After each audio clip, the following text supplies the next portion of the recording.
Okay.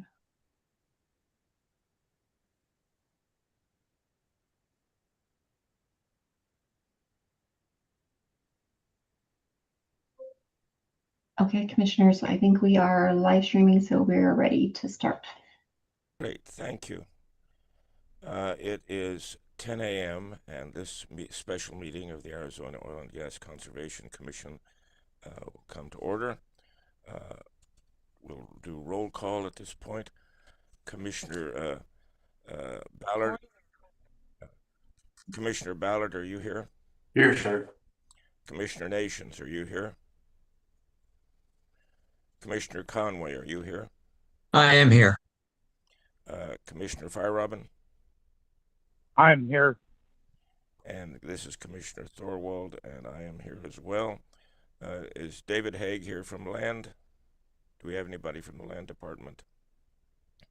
We do not. Is our AAG with us, Taylor Parmenter? Yes, Taylor Parmenter, Assistant Attorney General. Thank you. We are ready to go. Little background for everybody. We have our 5-year review for our rules and coming up in November for GERC. And we still have to go through what we need to change and put that out to DEQ to look at as well. And then we have to need to put it out to stakeholders and then go to the governor's office for approval, and then it'll go to GERC. When it gets to GERC, Commissioner, we will have to present it at that point to GERC, or I should say Commissioner Ballard will be presenting it. I cannot present it because I'm the vice chair of GERC and will be recusing myself of that. And I want to make sure Commissioner Ballard is the most familiar with this, and he and I prepared the draft that you're looking at today and that you have looked at.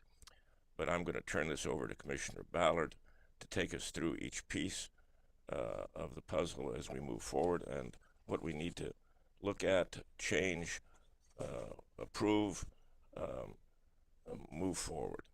And looking for all the input that you all can give us and your comments and recommendations. Some of this is designed to meet the primacy that we now have from EPA. So some of the language is fixed and cannot be changed because of that.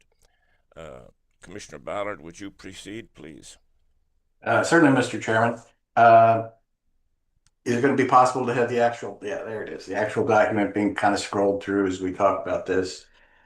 Well, we've talked about rules a lot in the past.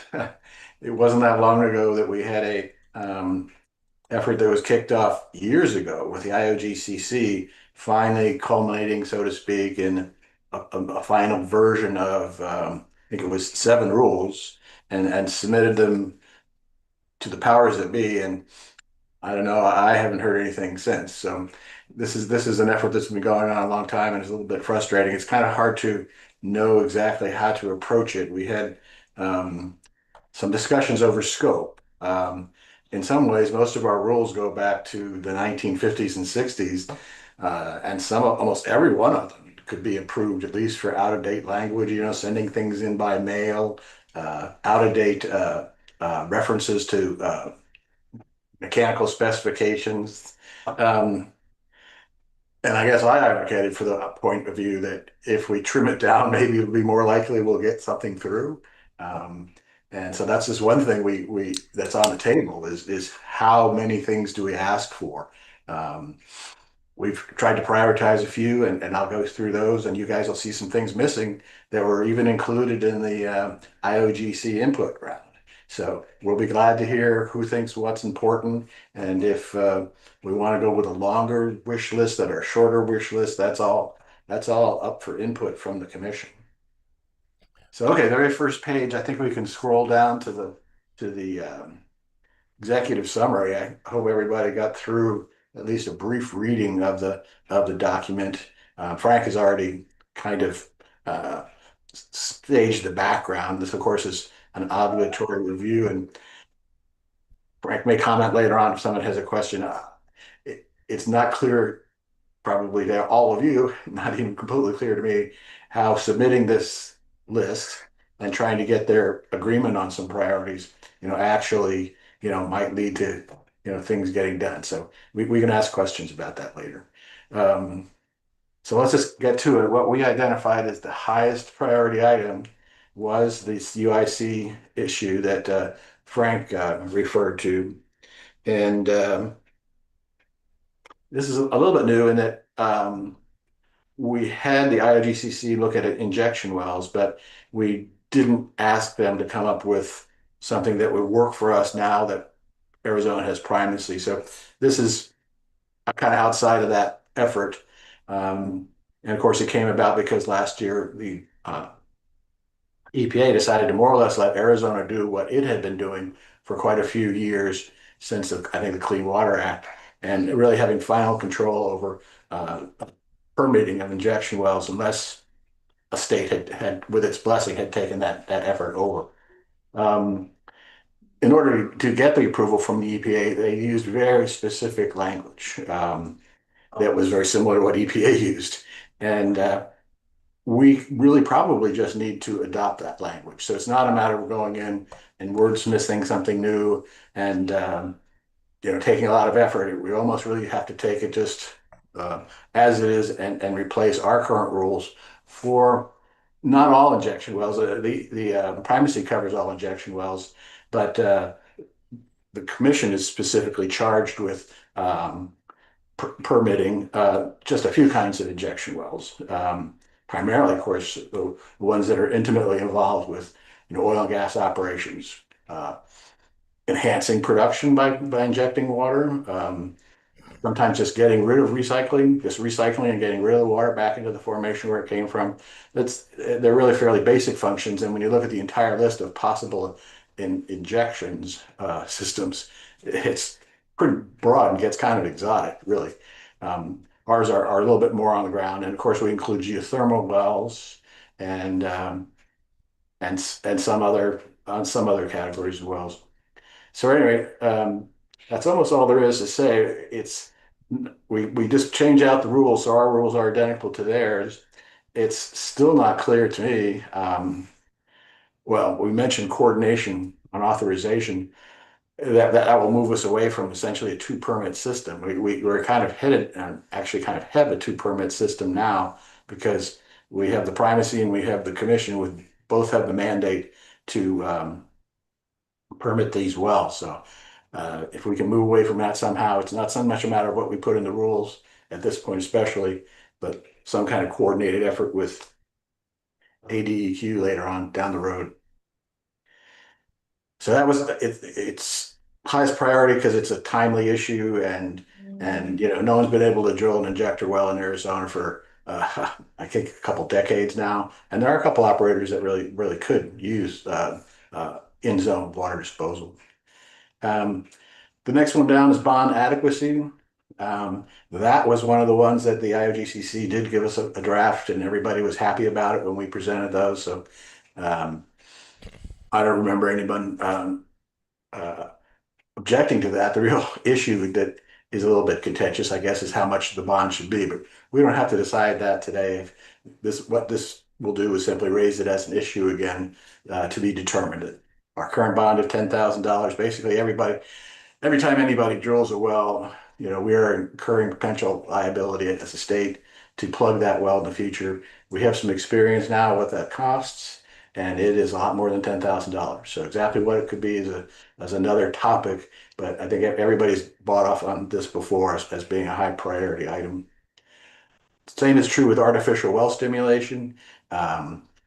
We really don't have any rules covering artificial well stimulation except for some reporting and compliance requirements.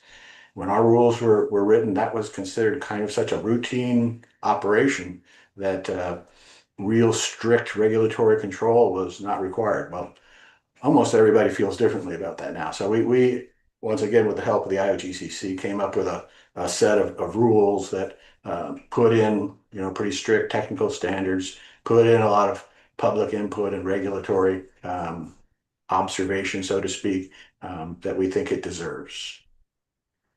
Next one's kind of new, and by the way, this is just an overview. We're going to talk about all these individually and ask for input.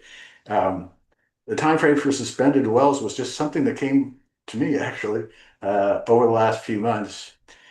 Right now, we require that basically once an operator ceases operations, meaning the drilling stops, um, well, you should be familiar with it. Basically, they're supposed to provide logs in 30 days and in 60 days plug the well unless they get a temporary abandonment.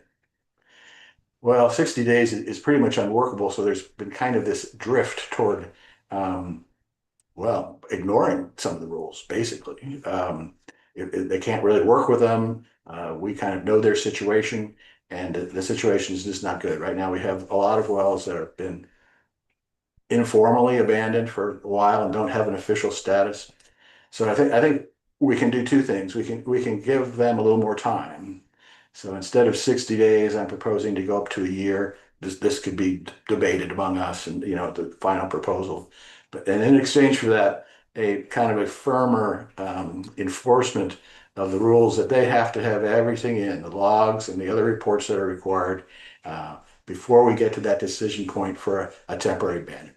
Um, so it'd be a little tit for tat, but I think it would improve the situation. And I'm looking forward to input from staff, especially on what you guys think about that. And the last one is really almost just a uh, direction that we're going. It's not a specific rule recommendation, but we are mandated to regulate geothermal rules. We actually permitted first geothermal well in my memory anyway here in Arizona, and everybody thinks this is a growing area that's going to be a big deal in the future. So we've got some improvements here. If we get the basic UIC working relationship going um, with some of the other regulatory agencies in ADEQ, that would be a plus.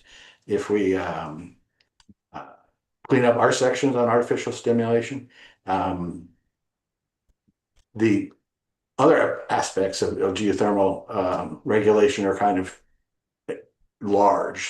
Frank has prepared a study of that, and he shared a little bit of that information with us. There's all kinds of aspects about geothermal systems that we don't have anything in the rules about. And so this would be an effort beyond this. We want to raise the issue up that this is an important area for rulemaking, maybe even statutory changes that we need to go forward into the geothermal drilling age, so to speak.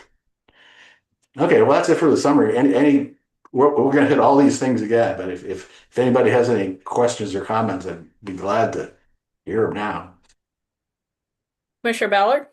This is Yes. Administrator Roberts. I had a question about if you looked into or reviewed the earthen pits rule, R127108.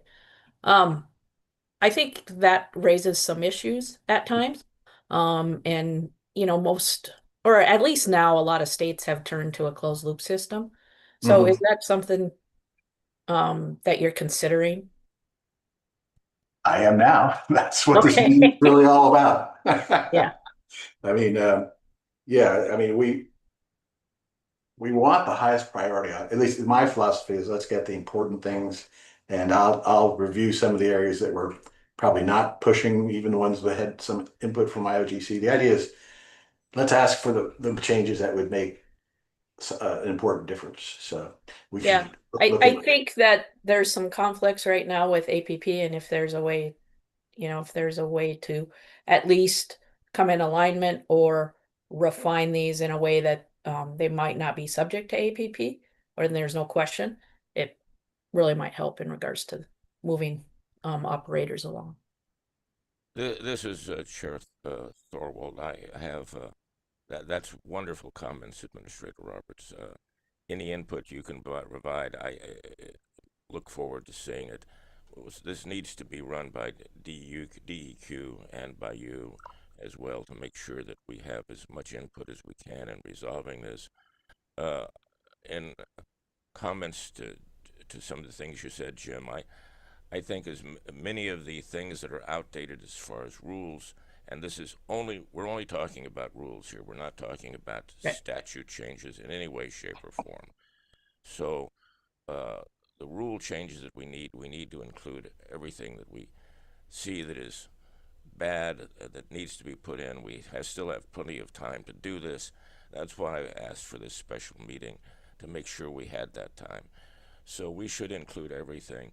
That's part of why GERC reviews these things, to make sure everything is understandable for the public, reasonable with regard to the stakeholders and everybody else. So I was also not familiar with the R127108, so I'm looking forward to taking a look at that.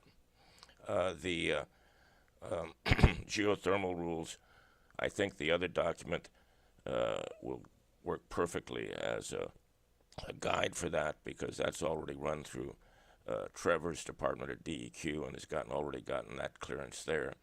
So if you have looked at it as well and have any changes or recommendations, that would be perfect. We don't have any input from Department of Water Resources or state land on that.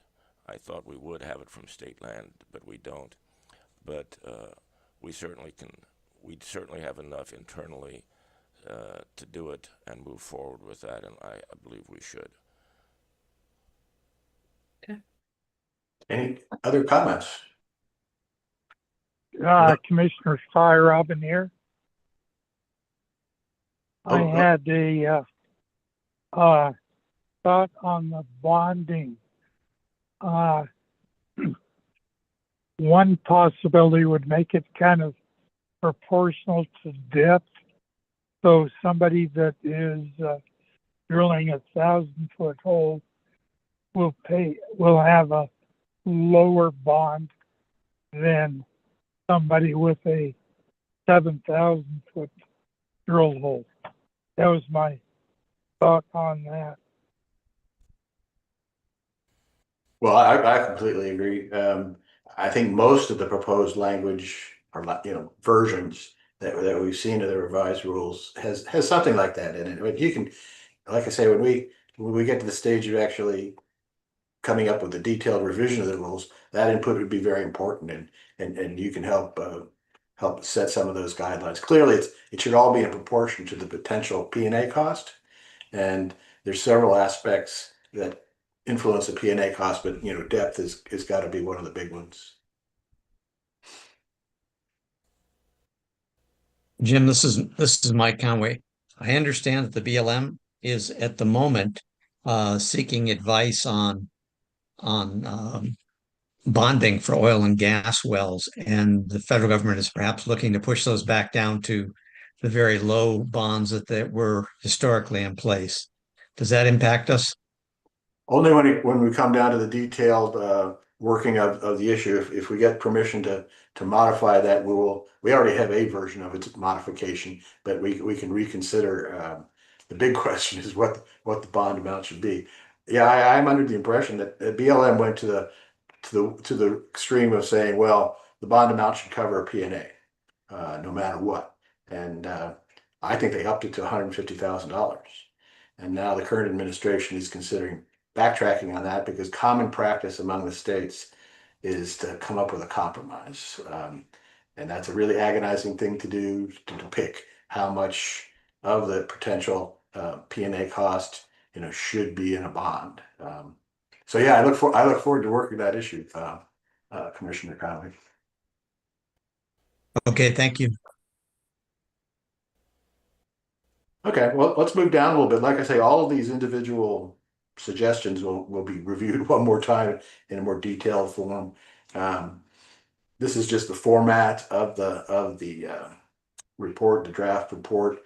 We are supposed to comment on all the rules in regards to these 14 criteria, which led to a fairly lengthy document. But one thing that was done, which should help, because I believe the current count is 55 rules. To go through 14 points on each one would take quite a long time. I'm not sure we could have the time, let alone the review commission. In order to get away from that, a lot of the rules have been kind of bundled together when they cover a fairly similar topic, and then if they are one of the recommendations for a rule that we change, that's mentioned, but it's not every rule that in itself has been reviewed. I think it takes us down from 55 down to 12. So it shouldn't be all that painful. Why don't we go on ahead to the sections where these are reviewed? Well, no, this is a section where we just provide a little more clarity on those ones that I've already mentioned, ones that are our initial pass at the high priority, the low number of high priority, but UIC primacy, bond adequacy.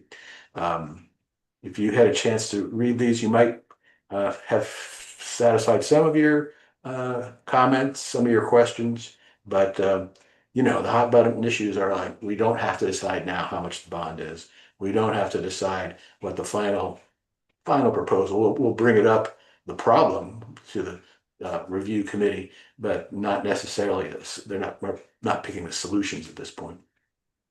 So I think we keep scrolling on down for a little while. There's the artificial stimulation. There's the suspended wells and the geothermal.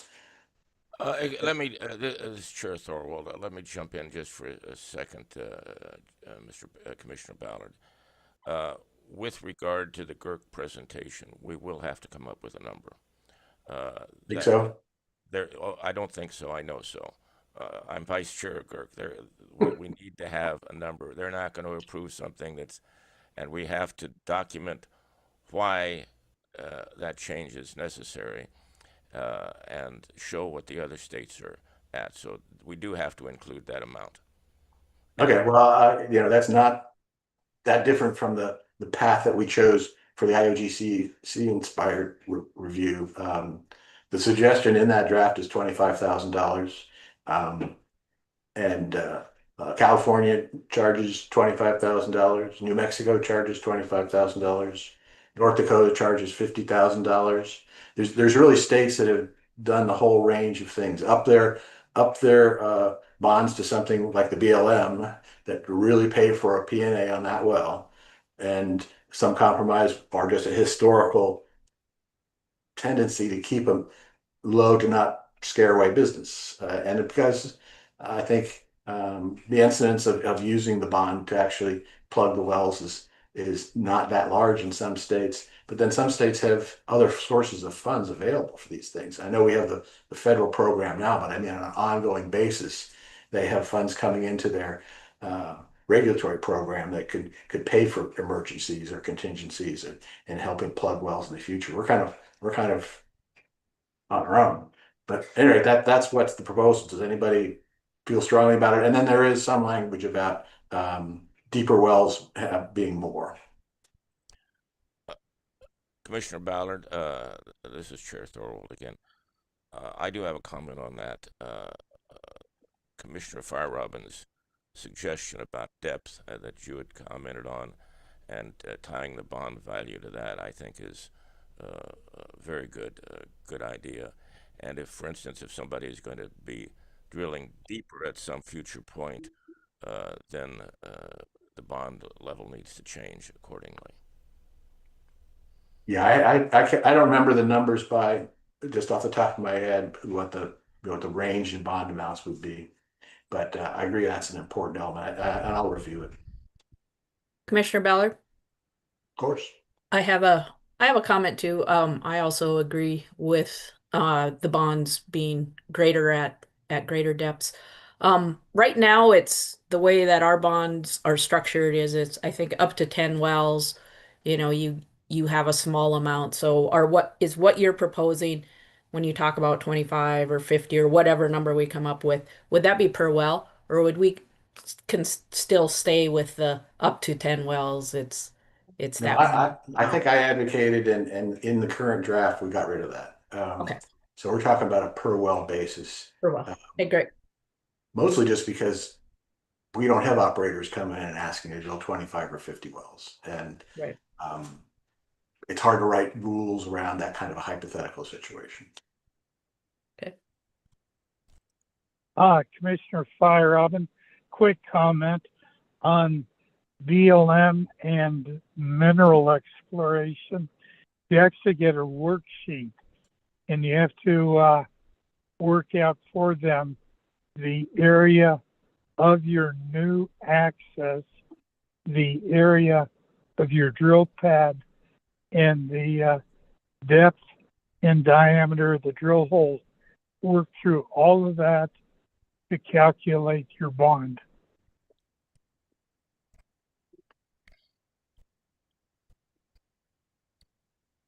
Yeah, I think, there are a lot of variables that really go into, um, you know, actually determining how much it would cost to P&A and of course reconstruct the contour of the land. And once again, we have some experience in that now. But I would advocate we keep it a simple as process as possible. Just because, designing custom bond amounts is great if you've got a big staff, but it would be kind of burdensome, I think, for us to come up with a custom P&A number for each well. But depends what people think. This is Chair Thorwald. I agree with you, Commissioner Ballard. I also um, believe Commissioner Feierabend has a good point, but we don't have the staff to do that. And we would just bog us down and we would get nowhere.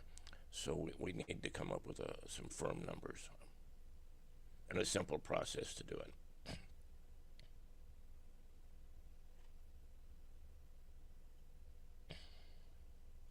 Okay, well, we will get to consider some of these individual rule changes. Don't worry. This is the overall course of action, is that we should keep the rules we have. If nothing else, better is going to be prepared. And of course, we'd like them to be improved, but pending rulemaking procedures, we need what we have. So that's a basic issue. There's one rule, I think it's number 55, that we could perhaps live without, but well, I'll mention that one till we get to it. It's an exception and it's not a major subject at all. So, but in general, all the rules are needed. We just like to make some of them better.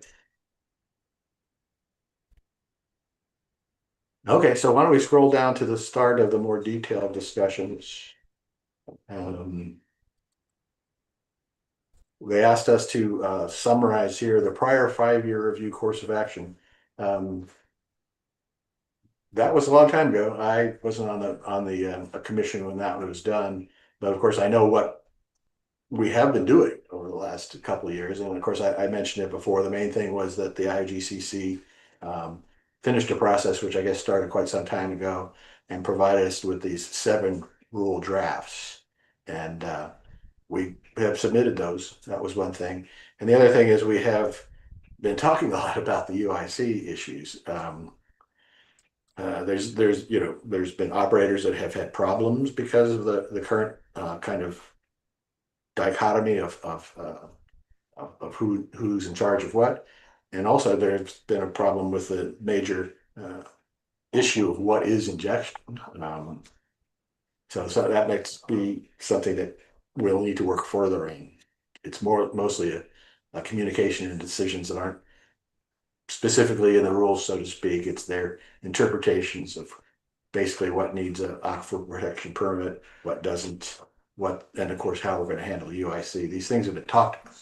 So that's also been something that's been done over the last few years. So I think we can move on, because like I say, there are 12 groups, and this is the first one.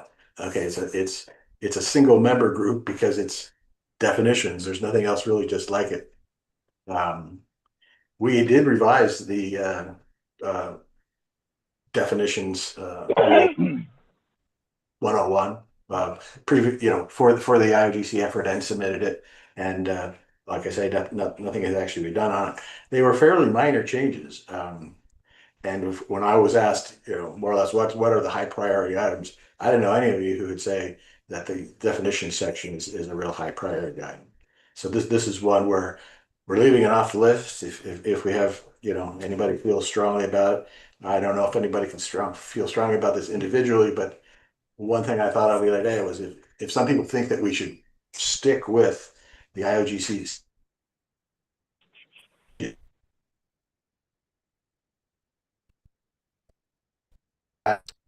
Jim, you're frozen. Commissioner Ballard?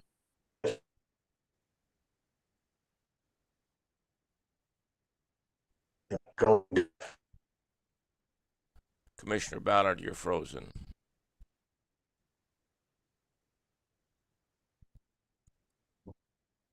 for more expensive too.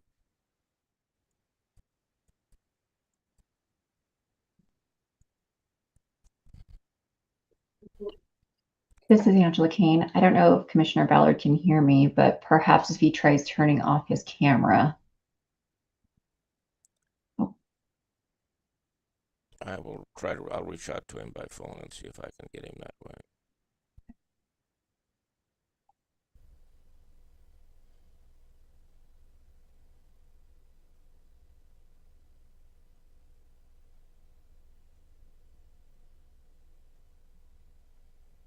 It appears that he has returned.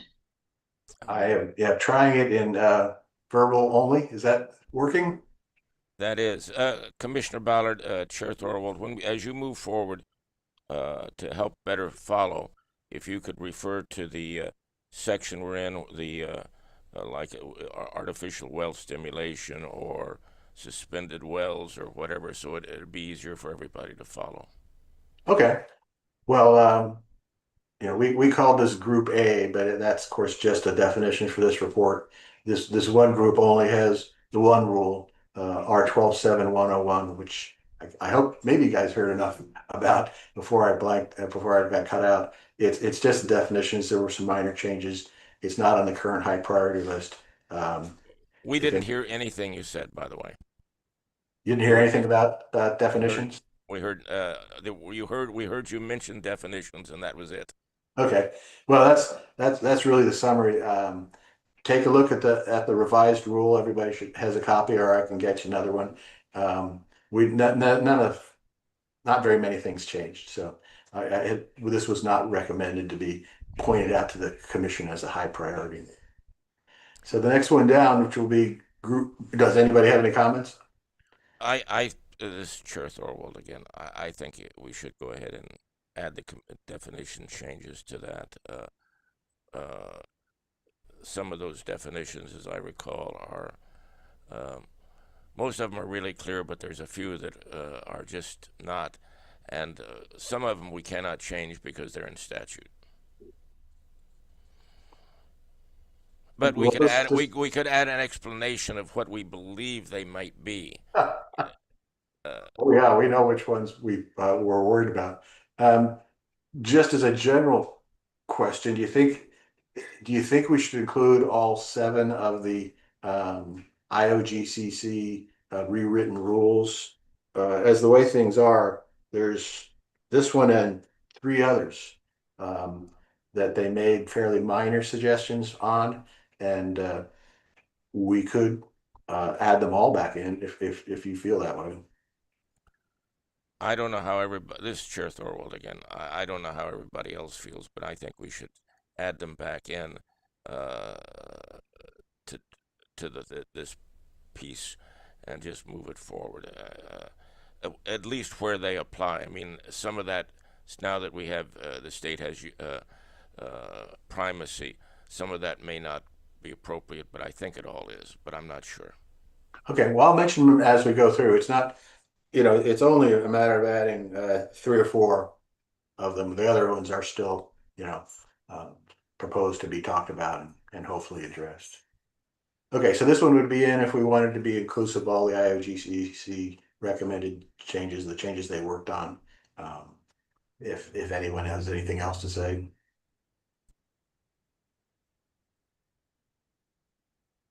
Then we can move on to Group B. Now, this is another one. I promise later on we've grouped several rules under each group, so we don't have everyone 55, all 55 to review. But with this one we talked about kind of before. This, of course, is R127-103, the rule that sets the current $10,000 bond. And I think we've almost already agreed by consensus that this should be on the list for change, and that we may have to have a little bit more discussion, but we will have a specific uh, amount and structure with depth at our fingertips to talk to the community about. Any other comments about bonds? I That think the sounds only good, Jim. This is Mike Conway. Thanks, Mike. I do remember there's some change in there about we have only the right now ability under the rules to accept regular like insurance company issued bonds. I think there's the new language they proposed included certificates of deposit, which I guess makes sense because if you have a producing well, this bond may be held for 25 years. It'd be kind of bad to just get your original amount back. Um, so that's just off the top of my head, the only other real substantive issue that's addressed in 103. Okay, let's move on to C. Commissioner, when we move on, would you read the title of what it is and the numbers so I'm having trouble myself. For some reason, I don't see the C's and the B's and the Q's and the D's. I just see Huh. the uh, uh, I'll be glad to repeat them especially if some of your screens cut off or something. Like I said, we're up to Group C, and as promised, there's several rules that have been lumped together, which is titled drilling authorization and well siting. So it's basically all those issues about getting a permit, have to change it, don't have to change it, how close it can be to other wells, the definition of a drilling unit for that well, and mhm. then some things which we haven't dealt with that much here yet, but deviation, uh, directional drilling, clearly horizontal wells, and multiple zone completions get kind of complicated if you want to do more than one zone, and the spacing requirements are different. So all those are dealt with in this set of rules. It's R12-7, 104, 105, 107, 115, and 116. And just for background, I will say that you know R12-7-104 was one of the ones we've discussed a lot about our desire to change the $25 application fee. Unfortunately, this rule does not change that because that's in statute. So as it is, since it's just saying $25, that's not really a high priority to change. In fact, if you can scroll down just a little bit farther, I don't know if you guys are glancing at these, but at some point we talk about whether anybody's complained about the rules, and then just a little bit farther down we talk about a course of action, and basically none of these are currently on the list. If we were to go to the idea of including all the AZOGCC 7 recommendations, this was one that um, is not right now identified for work, but if it is, because it was a recommendation in the past, it would focus on R12-7-107, which is the spacing rule. Um, the reason that it wasn't such a high priority is that the way the rules are written now, you have some standardized spacing, you have some custom spacing, and basically the commission is given authority to do whatever it sees as the best course forward for the spacing of an individual well. So um, the revisions, kind of make some of those uh, suggestions or ideas rules, so to speak, but it still doesn't change the fact that the commission has wide authority to adjust spacing requirements. So take a look at it. If you guys don't remember it, but this would be upgraded to a recommended change. It includes a fundamental change in the gas spacing standard. Um, right now all gas wells are considered for 640 acre spacing. Well, most of the reservoirs that people are drilling now are not really appropriate for 640 acre spacing. And 640 acre spacing introduces these really wide boundary areas where you can't drill. And so even though we could do it on a custom basis, I think one of the biggest changes proposed would be to just change initial gas well spacing, if it's not for the Coconino Reservoir, to 160 acres. And then, of course, there's also the ability to go all the way down to 40 acres, which the commission has done.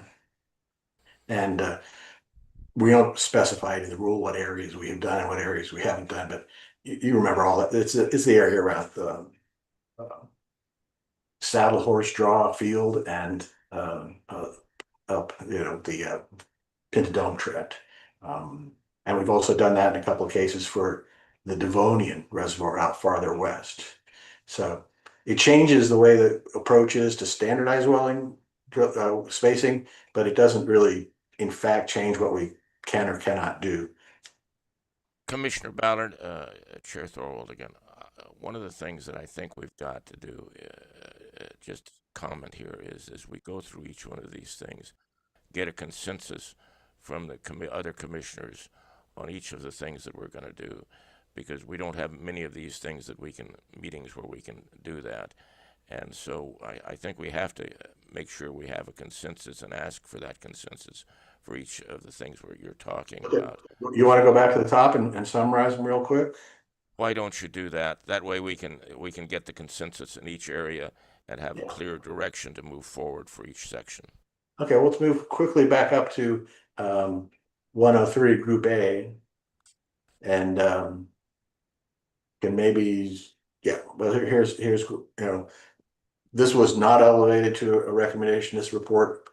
I got the feeling that since it was one of the original AZOGCC rule revisions, that it was going to be now included as an item to be changed. Does anybody agree with that or not? I don't think we need a formal vote. I guess this is, does anybody want to do anything different?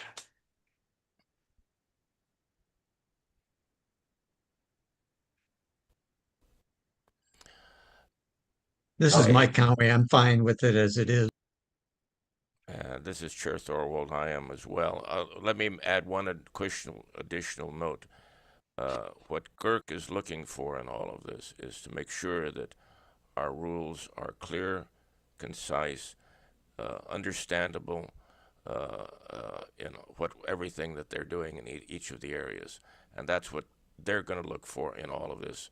And if we don't have any of that, or there's things that are not clear and concise and reasonable, they will kick it back. Yeah, I mean, it's certainly true. The few definitions we need are not concise. Do you think they want to see those terms? Or yes, look at they're going to want to see. That's what they're looking for, is to make sure that is clear, concise in each of the areas. And for instance, in the one area where we have statutory terms, I think what we have to do is to give a definitive or give an explanation of what kinds of things that we typically use within that range. For instance, there's a number of terms like that. I think we just have to give a clear statement about what does that really mean to us. What is our understanding of that? Without changing the statute, just clarifying what that rule means. Yeah, there are, of course, definition lists within statutes. So, yeah, I agree with you. But I think the consensus is it's in, right? Yep. So let's move on down to B. What is B? B is financial assurance. And of course, that's R 127-103 bonds.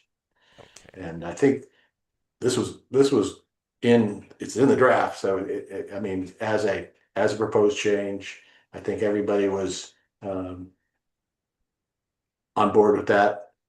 At some point, we'll have to just decide to go with what was proposed, the 25,000, and well, and pick a number if it's not going to be 25,000. Commissioner Ballard, Commissioner Thorwald here again on 103. I think we all talked about having a variable amount for the related to the depth of each well, uh, uh, and I think commissioners, did we agree? Or can we? Are we going to? Does anybody have a different view other than that? And what should we charge? Uh, or do we need to do a little more research? But what do you think we should charge for those fees? I mean, for those bonds? And Administrator Roberts, please also chime in on this as well. But that's just my thoughts on 103.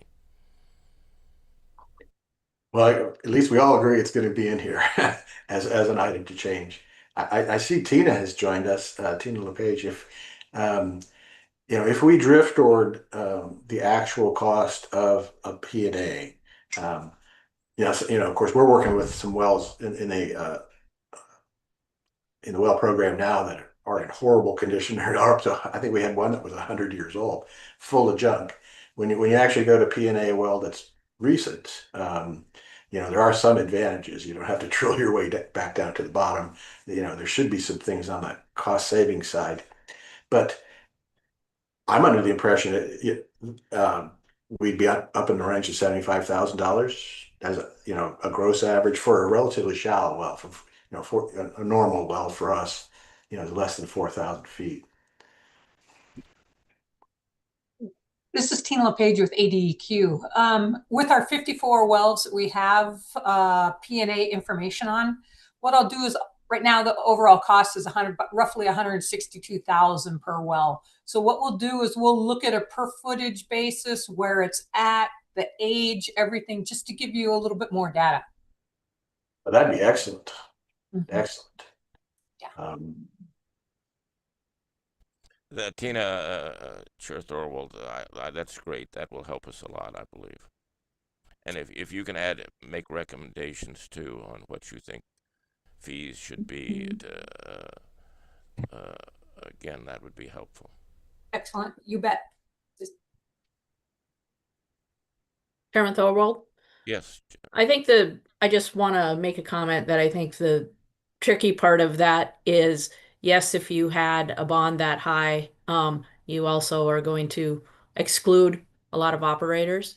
And so I think that's something that we need to seriously think about and consider. And Administrator Roberts, you're absolutely clear and concise on that. I believe that is exactly what we have to do. But that doesn't mean we shouldn't. I think what we can do is take the actual numbers and then look at what the other states are doing with regard to that and make a decision that way. Commissioners, I'm sorry, Commissioner Ballard, I didn't mean to jump in and take this away from you, because I want you to be the lead on this, given that I can't present at OGCC, at the GERC. But commissioners, do you agree with this way of moving forward and establishing the amounts? Hi, Rob, and I agree.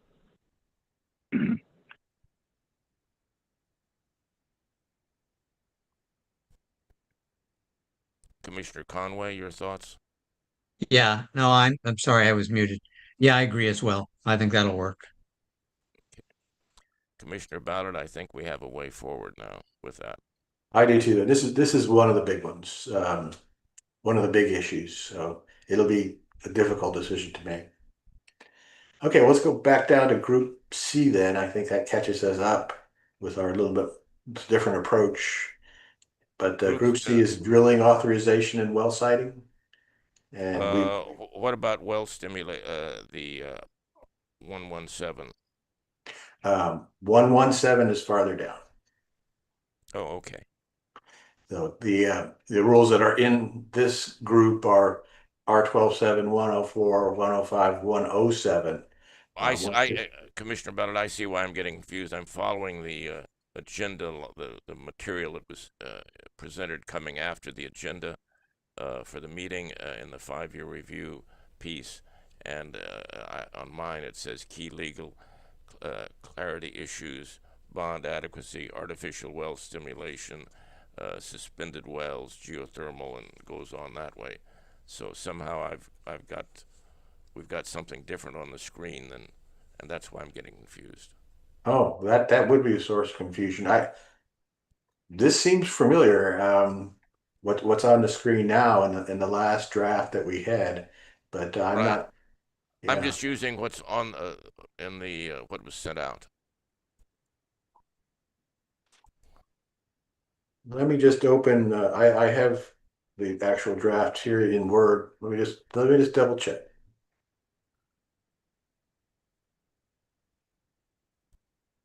I'm just looking at what everybody else is looking at from the public meeting notice that we're using, and going down through that. No, Chairman Thorwald, Yeah. Fire Robin, I have exactly what you have, and I have, the same confusion. Well, I've just double checked the the draft that we sent in as the draft. It has in Group C 104, 105, 107, 115, and 116. So I'm not sure what draft would have had additional rules in this section or what. If you take a look at, if you go I can to op- the website or what was sent out for the agenda for today, and the dial-in number, it starts off Mhm. by saying that, and then you scroll down. Uh, that's So how many wells do you have in Group C? I don't have a Group C. Oh I my have goodness. I have no. There is no groups here. When you get, it talks about 5-year review report as you scroll down on this, and Um, there are no Group C's or A's or B's or D's or anything else. so it appears to me that version of the report is truncated. I believe this is technically an appendix. It's the real meat of the matter is worth more detail to discuss. We must have left you hanging back there when we stopped talking about the uh, Are you on the website now? If you just scroll down to what was sent out for the agenda for today, it says it's the formal public meeting notice, meeting agenda, Thursday, July 2nd. And you scroll down on that, past the first couple pages, onto the third page, it says 5-year review report. And that's what we're all going by. And then it goes to executive summary, which you had gone through with the UIC and the bond adequacy and so forth. And then from there on, it has the 14 uh, uh, required items, and then after that, it comes up with key legal clarity issues, UIC primacy, and goes to bond, and so that's where we're all confused. and it doesn't have the grouping. No, it does not have any groupings whatsoever. Well, I don't know where that came from. Um, I'm trying to think back as to you and I were working on several versions, and I thought the grouping was done fairly early on, but I'm sure there's a version that we were working on that did not have this final form. This is the This was the final form that you and I put back and forth. Uh, Do you want to, is it possible to see what you have, Commissioner Ballard? well, I have what's on the screen Okay. from your version, and I just opened up version 5, which was the last one Frank and I worked on, and it has these if groups. if you go to the website for ADOA, I mean for for Oil and Gas Commission, Yeah, I can do that. and and then just go to the today's meeting.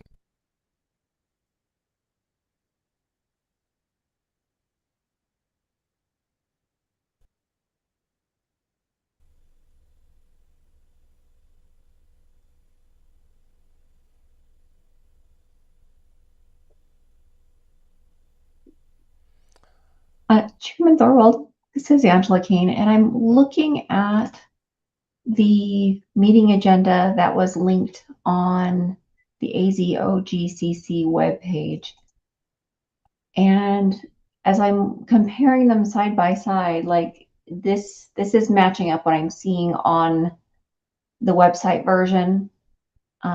This is what Wendy had left me to present for the agenda today. It's a combined agenda. Okay, I see now where it is, Commissioner Ballard. As I'm scrolling down farther, I do get to Group A and B. It was way down in the document. It's like page 7 down, and that's, I think, where the confusion was. Oh, okay. Uh, Yeah, what I have on the I just put it up on the website, and it that, does. that yeah, that's where the confusion is.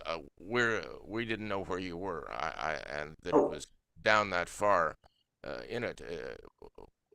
If everybody could go to page 7, I think that we would be clear.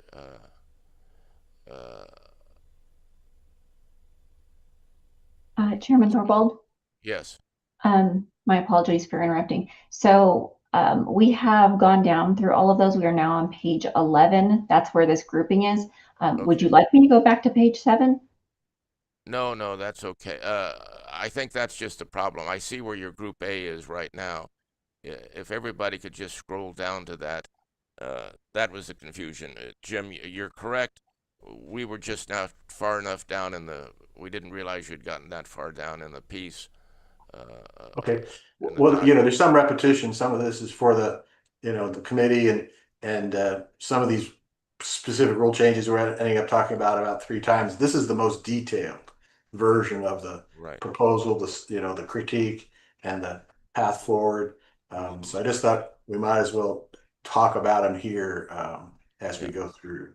Uh, Commissioners, if you could move down, just scroll down until you get to what's titled Appendix A, Rule by Rule Analysis, and that's where we're at. Sorry, Jim. We didn't realize where you were in the document. I was trying to scroll down page by page on this and never got to this. No problem.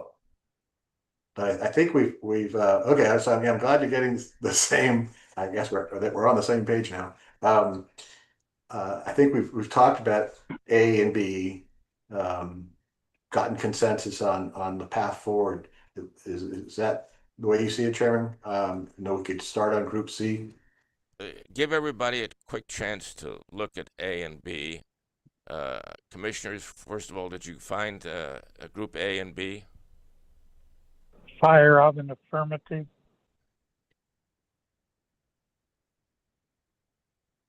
Okay, Yeah, so this is Mike Conway. I certainly A and B.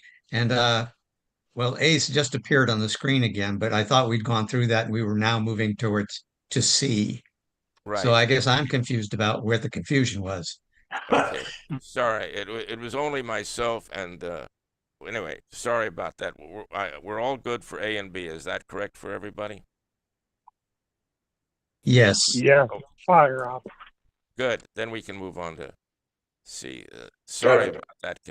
No, Commissioner. we all have to be looking at the same thing, and this longer version has some features which I will use to fill out the discussion a little bit. But yeah, Group C, drilling authorization, well siting. I already started talking about it, but you can see the rule numbers: R12-7, 104, 105, 107, 115, and 116. And then if you could scroll down just far enough to see the lower, I'm down to number 6. Could you go down to number 11? I think it is. Yeah, this is good. Basically, right. The current recommendation for the draft was to continue, which meant no changes, that these rules weren't going to be brought up specifically as problems. That will have changed if we adopt the revised procedure of including all the rules that were put into the IOGCC 7, and that would include R12-7-107. I see under point 10, that draft was prepared, and it was because there were problems. And so this 107 would be included on the list of rules. The only one within this group that we would be suggesting changes for. And that, of course, this rule is spacing. And as I stated, the reason we didn't call it high priority before was the commission has a wide range of options for any determination of spacing. But this revised rule sets out some specifics. It might be a little bit easier for operators to know what to anticipate. And so, of course, that we can consider those changes. Does anybody have a problem? I think we've talked about spacing quite a bit in the past, and of course, 107 specifically was presented to the commission a while ago as approving it to go ahead and be reviewed as part of the IOGC 7. But if anybody, does anybody have any questions about 107, or if we want to scroll back up and look at the other rules that are in this group?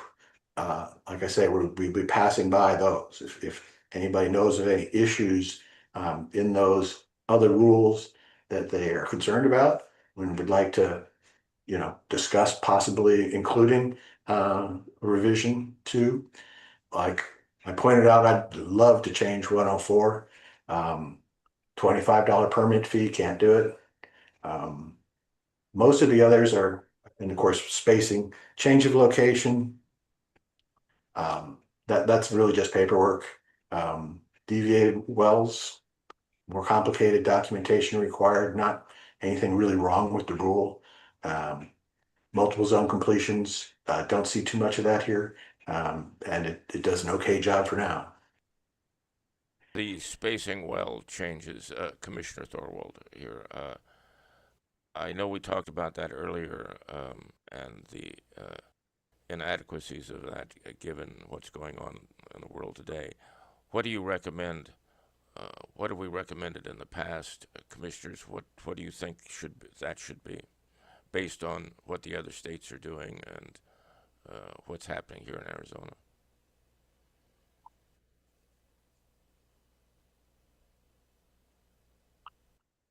Mike Conway here. I don't really have an opinion other than the way we've been approaching it in the past. Thank you, Commissioner Conway. Commissioner Ballard, I know you mentioned some suggestions earlier on. What do you, can you give those changes, suggested changes again, and the reasoning behind those? Yeah, well, the current rule is pretty simplistic. Every gas well is going to be on a 640-acre drilling unit. Every oil well is going to be, actually, the rule says 80 acres, but we've defaulted to more of the industry standard 40, kind of informally over the years, not before my time. And it talks about those two cases and gives all the specifications for what that means, how close to the line you can drill and things like that. And then it just more or less says that other spacing units can be determined by the commission for individual circumstances. So given that latitude, that's why the rule wasn't for a real high priority change, because we can do what is right anyway. But just to have the revision, what the revision includes is implies a lot more flexibility. It implies that 640 would only be the standard for the Coconino Reservoir, which is the best reservoir we have in the Holbrook Basin, and probably the only one that could really drain that large of an area. All the other reservoirs are not as good. So instead of having to ask for a spacing exception for every gas well that they don't happen to have a prospect right in the middle of a section, give them an immediate leniency that if it's not a Coconino well, it's a gas well, you can consider 160 acres. It still have to be approved by the commission, and there might be mitigating circumstances for that individual well, but at least it sets the stage that they could have something without going to a hearing to get a spacing exception. If that solves their problem, they can still argue for a smaller spacing if they need it. And then I was just mentioning that we have done that in the past. We have gone to 40-acre spacing for gas wells because of the quality of the reservoirs and the specific cases that the operator was able to present to us. So I don't mind changing it. We can put it on the list and use pretty much the draft of the IOGCC changes as we modified and have already turned in. Commissioners, your thoughts? Do we want to leave it as it is, or do we want to make changes?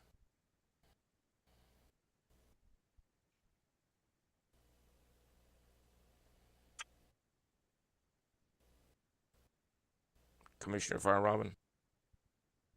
I was trying to remember. I think the geologic argument for the changes was when your target is one of those braided stream patterns, you really need the ability to go down to a finer drill spacing. And so I'd like the flexibility to vary that depending upon the geologic target. Thank you. Commissioner Conway? I agree with that statement. Clearly, we have to be flexible about this, and it will depend on the geology. Commissioner Ballard, I think that gives you your input. Okay. Yeah, like I say, the dilemma here is that I completely agree with those things. I think that's what the commission strives to do, and it can actually do that under the current rule, or it can do it under the proposed change rule. So let's keep with the philosophy of including the IOGCC 7, and go ahead and put 107 on the list for consideration by the committee. Does everybody agree with that? Conway, I agree. Agree. Thank you. Okay. Commissioner Ballard, please proceed. I'll try to keep from interrupting. I'm sorry. Okay, let's go on down to Group D. Okay, so this Group D has been collected together, the rules that cover well construction and integrity and well control. It includes R12-7, 108, 110, 111, 112, 113, 114, 118, 119, and 138. These are the nitty-gritty rules about pipes and pressure tests and steel grade. And of course, it does include the aforementioned 108. So we just had in this meeting brought up some issues about 108, which we hadn't thought about lately. So that might be a candidate for including.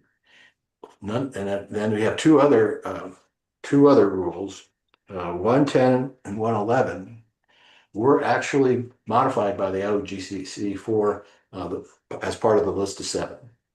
So now I guess we have 3 that we might consider elevating to some changes being proposed. Like I say, we didn't really know about problems with 108, hadn't thought about the pits. 11 and 12 were passed over for inclusion in the current round if we had to narrow things down. If we've already decided to include it because it's IOGCC, then we don't really need to go into a lot of detail, but there was a lot of, like I say, just substituting a more recent volume of national engineering standards, changing, some pipe grades from, I think, some 70% of maximum pressures to be accounted to 80%. They're incremental little changes. And if we had so before the decision was made that that's just not important enough to elevate, they're already drilling safe wells. The old rules, they made them back, they drilled wells really well back then, and they still would suffice to have our wells drilled really well. But let's include those because of the philosophy of doing all the IOGCC wells. Commissioner Thorwald, again, commissioners, do you agree with that? Okay, do we have a consensus on moving forward with that? And this is Mike Conway. I do agree. I, Robin, agree. We have our consensus. And we'll need to talk about 108 because I'm not that familiar with it. So yeah, let's make sure we talk about that. Maybe exchange some emails so that I'm guided in the right direction on the main things we should be looking out for in 108.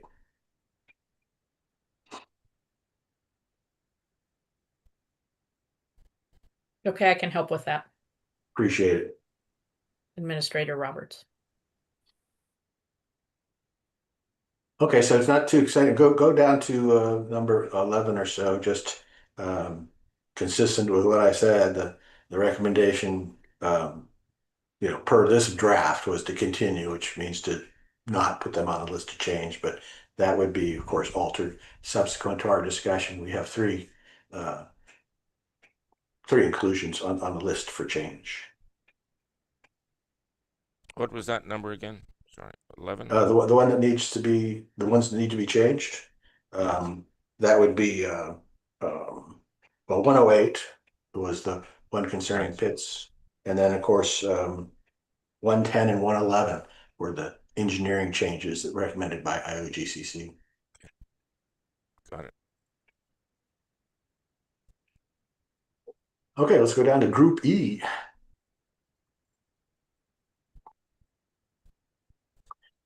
This includes one highly important rule and then two that I don't seem to have particular problems with. Of course, this is artificial stimulation and geothermal gas well testing. Artificial stimulation is R 12.7, 117, and then the other rules are 150 and 151. So of course, the recommendation of this draft was that 117 be pretty much totally replaced. There's almost nothing in there now in 117 except reporting requirements. And of course, artificial stimulation includes acid jobs, acid frac jobs, and hydraulic fracking. And I think I made the point before that we've got to have some regulations that cover that. The way things stand now, it's pretty unacceptable. So right now, the recommendation is we have a draft with AZOGCC input on 117, and that we would put that forward as a recommended rule change. The other two are, capacity tests for gas wells and geothermal wells. That's just really a requirement that those kind of tests be made and supplied to the commission, since we don't really even have any geothermal wells yet. Haven't really tried it out that much. Measurement of gas from gas wells and geothermal resources. Once again, reporting requirements. They seemed okay. There's probably some obsolete language, as far as written report as opposed to an electronic report, but we've worked through that and we're not going to nitpick every rule for that, or we'd be changing all of them. Any comments?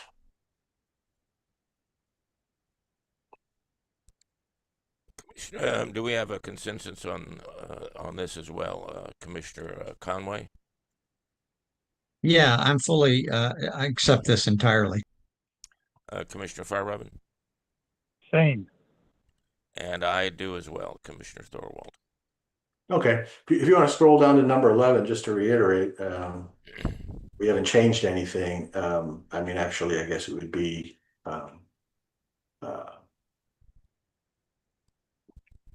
something prior course of action, benefits, stringency. I think it's number 14. Didn't quite go far enough. Oh, it's on another page. Yeah, course of action. So this was the recommendation before. We'll work on R 12.7, 117, and the other two will continue. Okay, let's move on to Group F.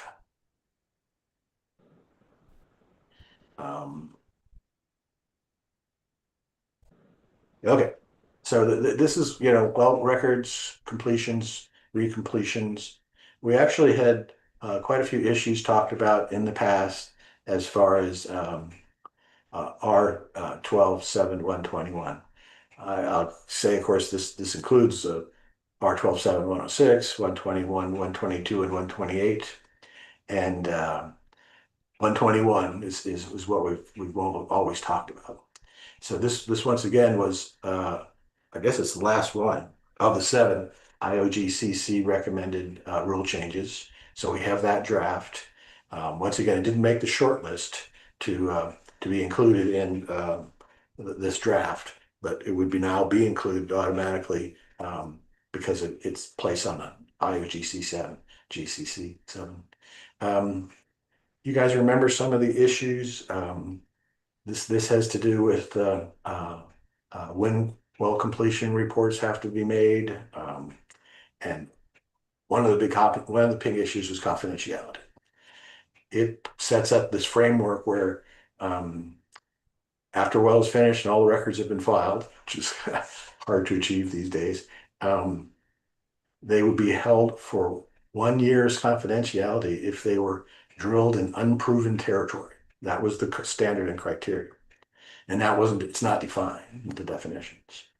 And then I've found, and I've always recommended we get rid of that term, but it's in statute. So kind of like the $25 permit fee, there's not much to be done about it. We have a workaround, kind of a proposal anyway, that really except if there's any doubt, we're going to, I think, just consider wells in unproven territory. The implication, of course, it was strictly geography, but in truth, in this world, there's technological issues, techniques, trade secrets that could also be considered, unproven territories, things that haven't been tried before, that the operator would have some kind of competitive advantage if they thought of it and did it and it worked. So really, let's lean toward that classification, and maybe a completely routine well within a developed field area. We wouldn't grant it confidentiality unless they could make a case that there's a competitive issue involved. And then, of course, after the 1 year, they can ask for 2 years.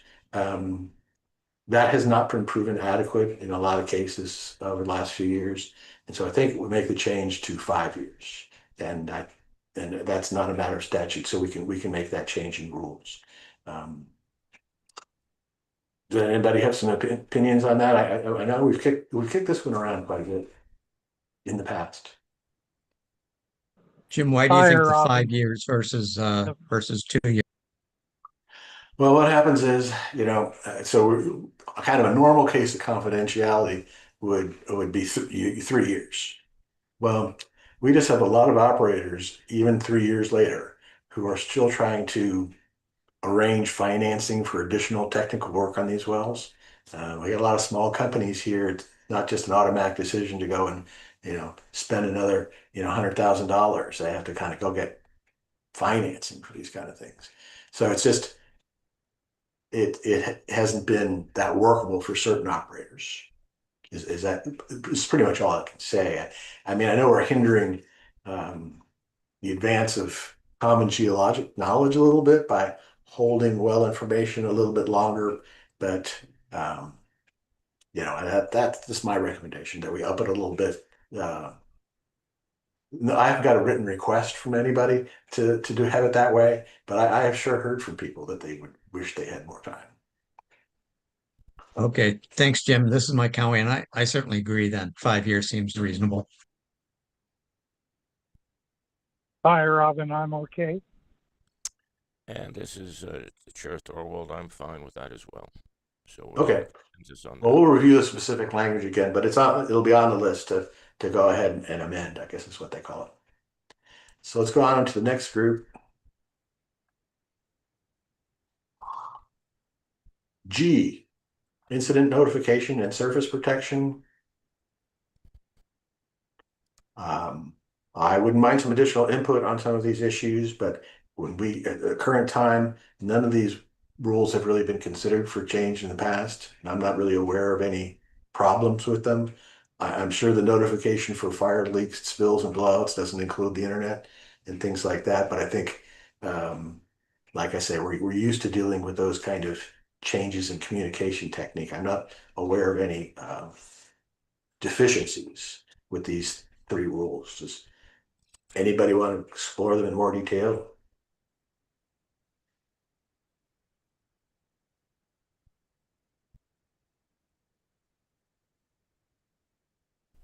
Well, I think if you scroll on down to, I guess it's number 14 now, I remember.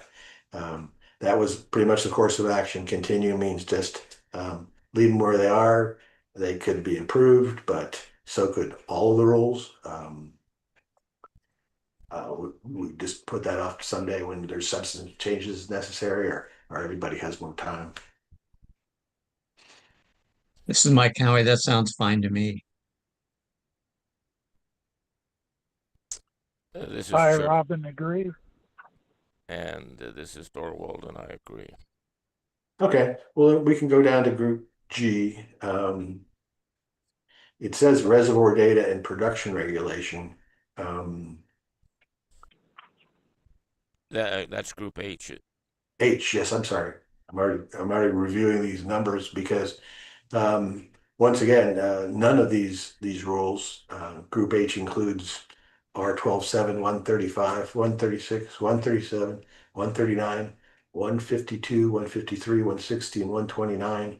I'm not aware of any controversial issues or specific problems in these rules. A lot of them just really haven't, use of vacuum pumps and utilization of produced gas. The more up-to-date ones, non-hydrocarbon gas was important, because they started including helium with hydrocarbon gas, and wells used to be as water wells. 129 was also changed in the not too distant past, um, to put in realistic rules for the way you're going to leave a well if the rancher wants to use it for a water well. In the real bad old days, when a rancher was willing to assume responsibility for a well to make it a water well, the operator was more or less allowed not to P&A the well, not to do anything, just turn it over to the rancher. It's yours. And there was a form that said he accepted it. Well, of course, it could be a much deeper well than he needed for water down into the zone where the water's not usable. He wanted to make a water well out of 150 feet deep, and it was 2,000 feet deep. So the rule was changed that they have to more or less, they have to plug and abandon a well in a proper way. Just do it about 150 foot shy or wherever else the primary water zone is that the rancher wants. So this took care of a big problem that we used to have, but it's been taken care of. So I'm not aware of any current issues with any of these rules.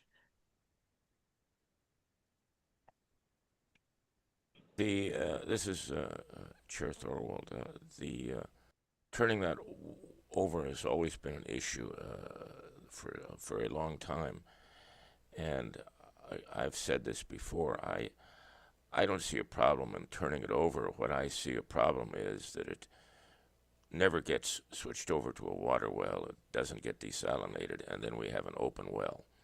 And I think there has to be some kind of time frame in there. If they're going to switch it over, they have X number of time to do it, and otherwise they are responsible for plugging it after that if they haven't done it.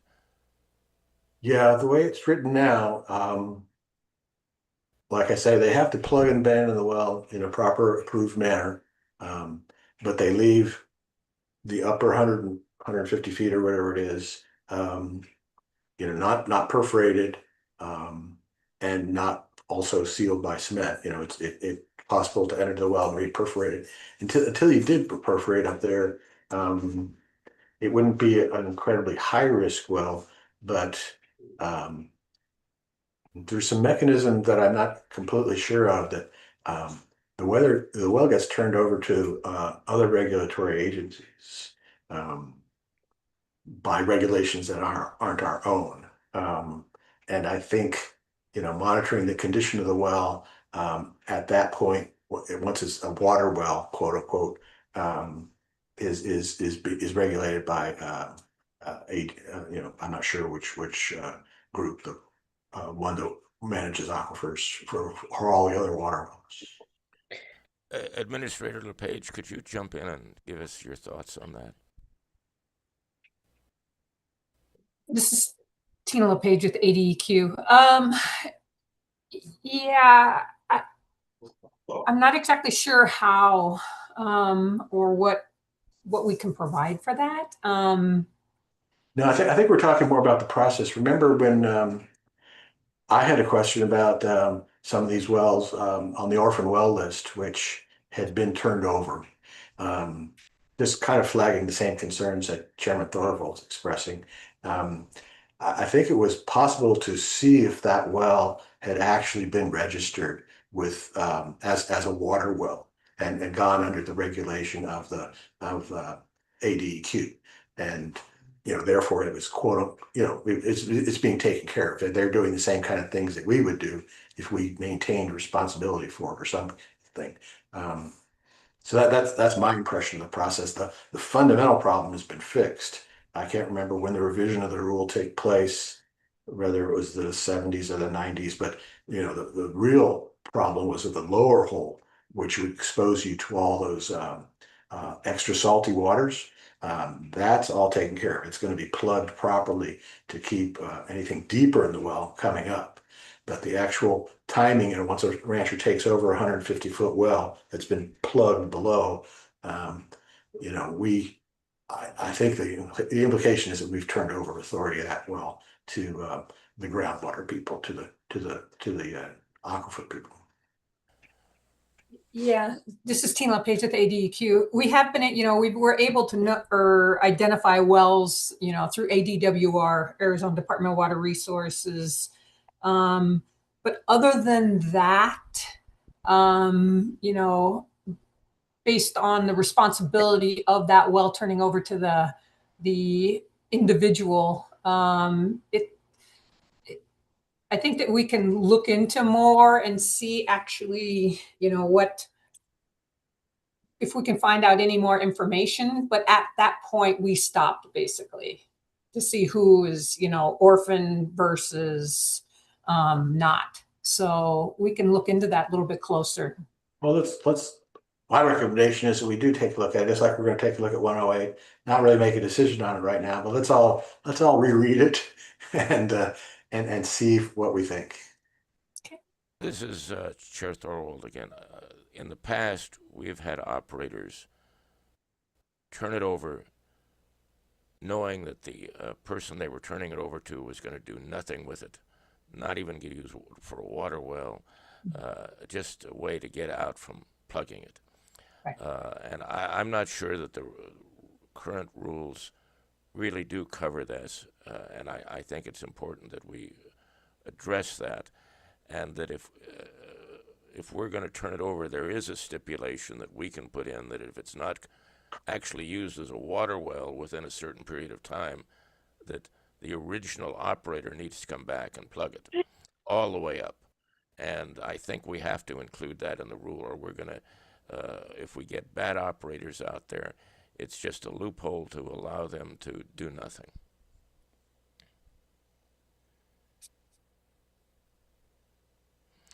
Commissioner Fire-Robin, what do you think of that?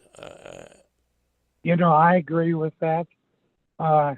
You do not want to encourage bad practice.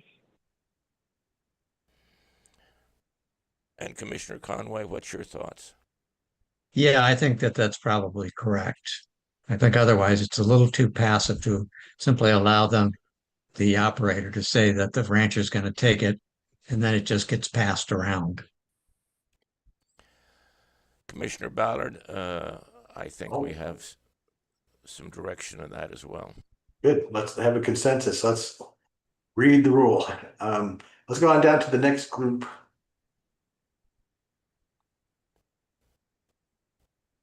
Guess we're up to group I, temporary abandonment, plugging and abandonment. So we did not actually get a revised version of any of these rules from the AZOGCC. I think, why don't we go on down to item 14 just quickly to see what its status was. Yeah, Commissioner Ballard, Mm-hmm. let me interrupt. 3, effectiveness. R12-7-125 is less than effective. Yes. That kind of caught my eye. Yeah, I just went down to section 14 to make sure it was as I remembered that 125, yeah, R 12.7 125 is recommend. We do have a recommendation for including it on the list for proposed changes. The other two, we just recommended to continue or to not make any changes. So, the story with 125 was this is what controls the periods that the operators have until they are required to get either the well plugged or permission from the commission under a temporary abandonment status. Temporary abandonment status is for any well that's not actually capable of production, and it's called a shut-in status, but the time periods and everything are pretty much the same. And this was the rule that I touched on earlier that would change that from 60 days to a year that they have to, after they've stopped drilling, to decide either get some more work done or, make the decision to plug the well or appeal for the commission to apply TNA. That just gives them a little more room to comply. They're not particularly complying very well right now. And this would help them do a better job, give them a little more leeway. But just as a philosophy, um, we would probably make it a little more clear that if you want to temporarily abandon a well after the period of a year, you should have all your paperwork in. Everything needs to be up to date. Um, as far as the required filings, the logs, the drilling reports and such, all have to be up to date before you go into your TA status. That's come up recently because, of course, one of the things you have to do is the pressure tests and things like that. So that's all documented before they can get a TA. We're not going to hold it over their heads. They're going to have a year to get it done, not 60 days. So that's kind of a new recommendation. And I don't think we've discussed it before. It didn't come up really for the IOGCC, but um, I'd love to hear the input of staff. Sorry, Wendy isn't here. I mean, I'm under the impression that getting all the records in and things like that is it's more trouble than it should be. Maybe the operators need a little more leeway, and then maybe they need a little more clarity about what they really have to do for this new deadline. So that was the recommendation. Focus on that one rule. We've got a draft included on the list to review with the committee. Hi, Robin, I'm fine. Mike Conway, I am as well. Commissioner Thorwald, I am as well. Okay, now let's go on to the next group. We are getting toward the end, honest guys. Group J. Okay, this is problematic, but we've talked about it a lot already. These are the group of rules which cover injection, disposal, and storage. And of course, in particular, it's the injection issue with the UIC, the underground injection control rules from the EPA going to Arizona with primacy and all that requires. So there's really quite a big job here. We haven't rewritten these rules. In general, the substance of the EPA approved language in primacy needs to be moved over so that we have parallel rules at least. And then some greater organizational issues need to be addressed for the wells that the commission has statutory responsibility to permit, and how exactly an operator would also get statutory based authority from ADEQ to also drill those same wells. It's kind of confusing. It would be really great if, for a few simple cases anyway, we could come up with a procedure that didn't require dual permitting. But this is a work to be done. Definitely going to talk about it at the commission. Don't have a set of rules, draft rules for you guys to review at this time.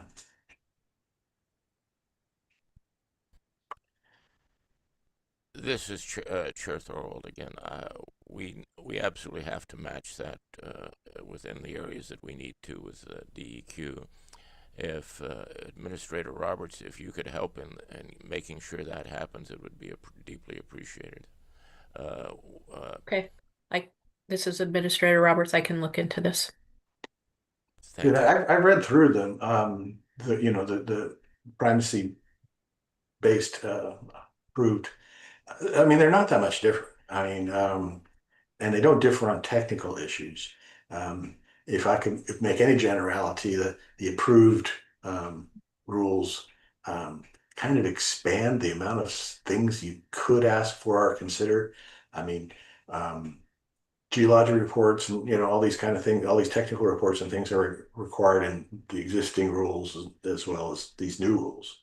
But the new rules, they have a lot more things that could be asked for. Of course, they always say by the director. In our case, it'd be by the commissioner. To the extent that really it could become quite onerous. It's so just fixing the rules isn't going to completely do the job. There's still going to be some clarity on how certain cases are going to be treated, or it would be very easy even easier under the revised rules to run up the requirements for pre-planning and reporting to the point where it would just be infeasible to do it. But I'd be glad to hear your comments when you've read it.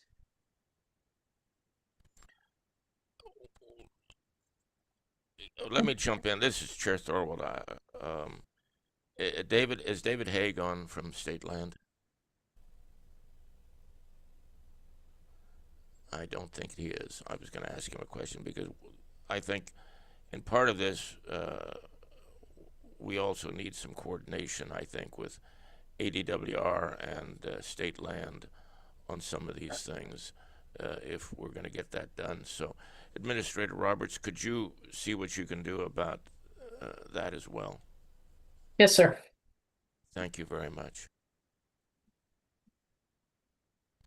Well, and I must point out some of the other rules that are in this group, the things on disposal and storage are not as big an issue as far as work goes.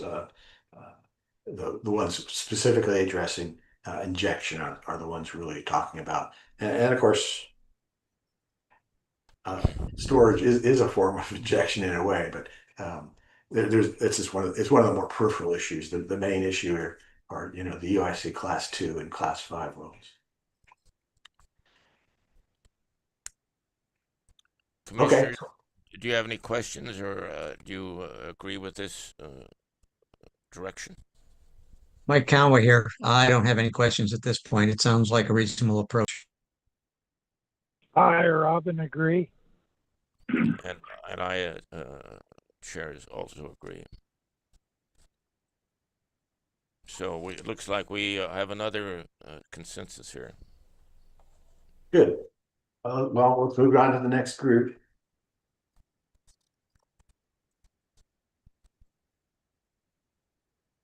Okay, these were grouped together for production, movement, reporting, and record keeping.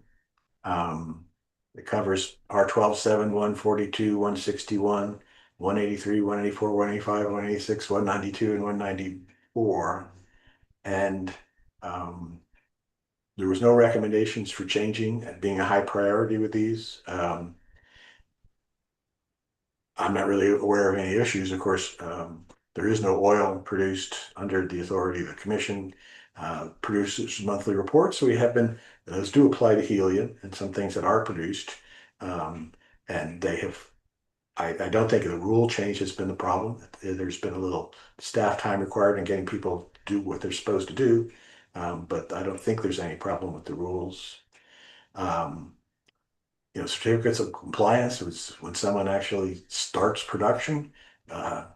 Unfortunately haven't had to do that too many times. It has been done, and I think the rules are adequate. Other than that, we're talking about reporting requirements for production, and unfortunately we don't have a lot of production to report. I wish we were burdening these rules. But we're not. They seem pretty adequate for what we have to do. Commissioner Ballard, Chair Thorwald, we used to coordinate those reports with the Navajo Nation. In fact, they used to get the reports from us, and I'm not sure where we got the reports from that were for the Navajo Nation, but I do notice that we have and I'm going to mispronounce this person's name, Elena Fink from BLM on the line, and I'm going to ask if she wouldn't mind addressing this question for us.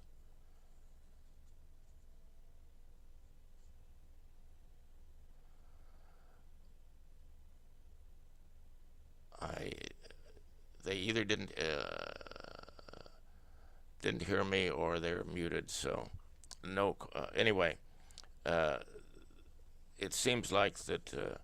Given also that the BLM has put that other area up for leasing and discussion, that it would be nice to at least have some idea about getting reports and coordinating that in the future, like we used to, at least with the tribe. Well, I'll just comment that we are cooperating, or I should say they are cooperating, because they are reporting their production to us so that we can keep the record process going. And of course, all the other production under our jurisdiction is public record. I have to ask staff how, if we're routinely exchanging things still, just to maintain good relationships. This is Administrator Roberts. I can comment in regard to Navajo Oil and Gas. We recently met with them last week and opened up those communications. Others, we're still, like you said, we are receiving reports, but anything that they ask for, we would provide. Thank you, Administrator Roberts.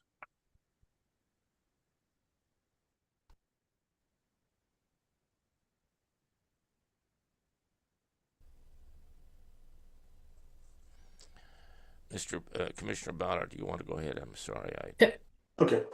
Commissioner Ballard, I see Ms. Fink did have her hand raised. Oh, I saw that briefly too. good. Could you, Ms. Fink, thank you for willingness to speak up. I appreciate it.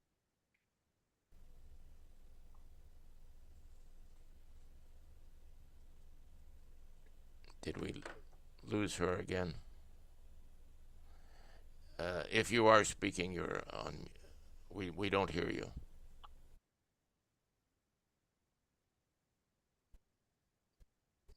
They're on mute.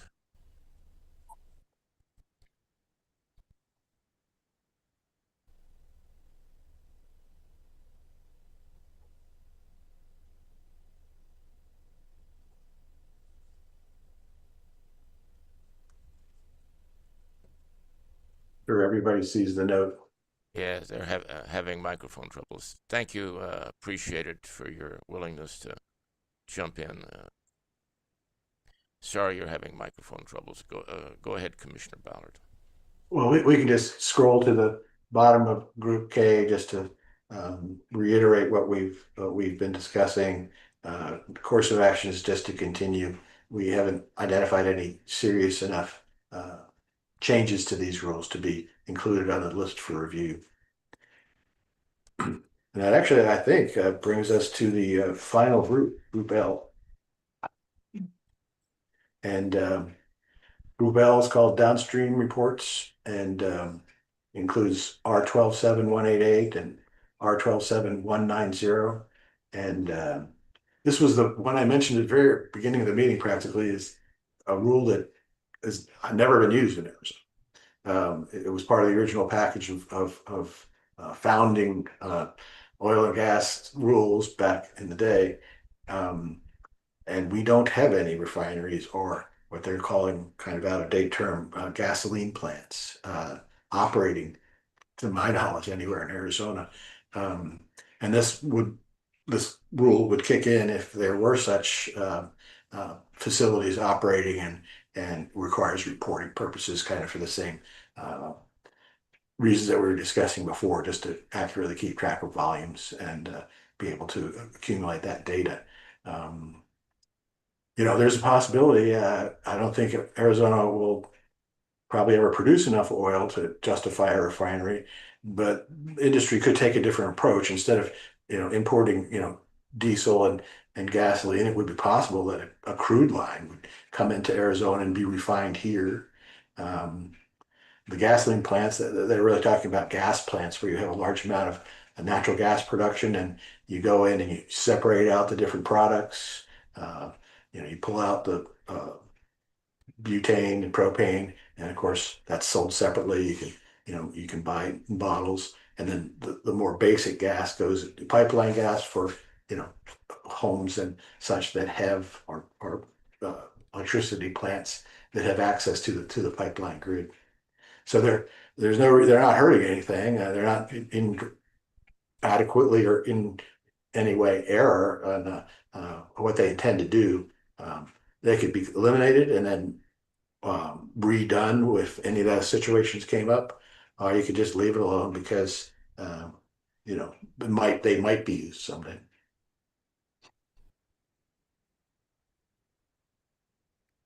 This is Chair Thorwald. I concur with you. I think we should just leave it in there. I don't think we'll ever use it, but you never know. That as soon as I say that and make that assumption, that's when something will happen. Commissioners, what are your thoughts?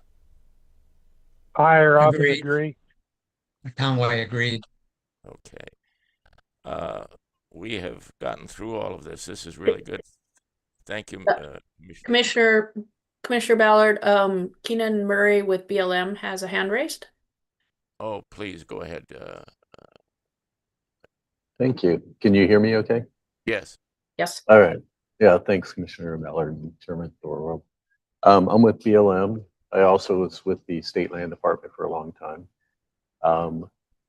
And I do work with some of the oil and gas leasing in Arizona for BLM. So I missed what the question was that you were asking, Elena. But yeah, we were open to working with you guys on anything and everything. So just let us know. We just for your knowledge, I'm throwing this out there. We lifted the suspension on the 3 leases in the Holbrook area that we issued back in 2018. I don't know how soon they may put in APDs. You might get a letter to that effect that we've lifted the suspension. We've completed our environmental assessment. We're just waiting to get sued again, I guess. And then, of course, we get all the oil and gas leasing areas up in the Arizona Strip that we'll be putting up for sale in December, February, and sometime after that. I think we have geothermal down around Tucson also that might be going up for sale in March.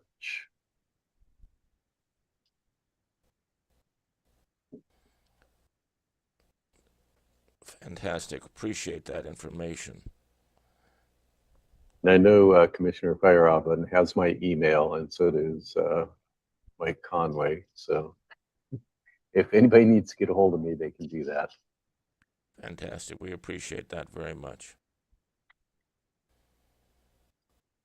You had mentioned geothermal in Tucson. What did you say, around March, maybe? I think they're shooting for March for the geothermal sale. This is all new to us for BLM Arizona, and we don't have the teams that the other states have for this sort of thing. So we're sort of piecemealing it together and figuring out how to get through it. Appreciate it. Thank you. Mm-hmm. Commissioners, in general, the format that was designed here was to trying to match up what GERC wanted to see with in the 5-year review. So the format was designed to meet that. Was it easy once I got myself organized here and understood where we were in the package? I understood it clearly. But is this format all right for us to continue to use to move forward? This is Mike Conway. It certainly seems to be, yeah. Okay. Hi, Robin. Yes. Okay, great. Commissioner Ballard, I want to thank you for pulling all this together and making this presentation. You did a very good job. And again, thank you. And I know you'll be making the changes in here, and you and I'll go back and forth on it. And then with the input from Administrator Roberts and Administrator LePage, we can come up with a final version to send out to stakeholders and get their input on it to move forward. So, is there any other questions or comments before we move on to call to the public? Yeah, hi, Robin. Just want to thank you guys. That was a big effort. This is Assistant Attorney General Taylor Parmenter. For each of the sections, the commissioners mentioned having a consensus. Was there any overall vote or motion for this agenda item? No, there was not. Should we have one? It's up to the commission if there is any overarching decision made today. Commissioner, I think we've all agreed to move forward to the next draft of this with all the other things in there. I think that an overall approval would come at that point. That would be my thought. Commissioners, how do you feel? I'm fine with that, Robin. I am as well, Mike Conway. Commissioner Yes, Ballard? I'll have to approve the final draft. Okay. Thank you then.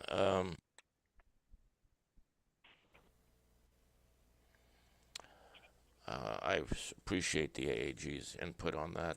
Thank you very much. We will now move on to 3 on the agenda, call to the public. Is there anybody that would like to address the commission?